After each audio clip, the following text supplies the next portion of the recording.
Unsatisfactory, yan po ang markang ibinigay ng mga eksperto mula sa Hong Kong Mass Transit Railway sa kanilang isinagawang audit sa MRT3.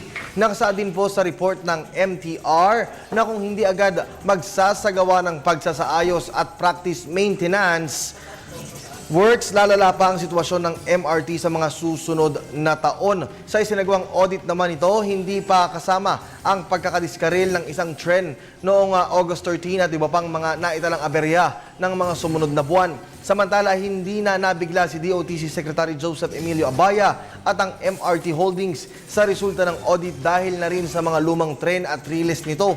Gayun din ang pagdami ng kanilang mga pasahero. Ngunit sa kabila po nito, tiniyak naman ni Abaya na gumagawa na ng paraan ng gobyerno upang marisolba ito. Sa ngayon po ay naghahanap ng mga bagong maintenance provider ang MRT na papalit naman sa APT Global.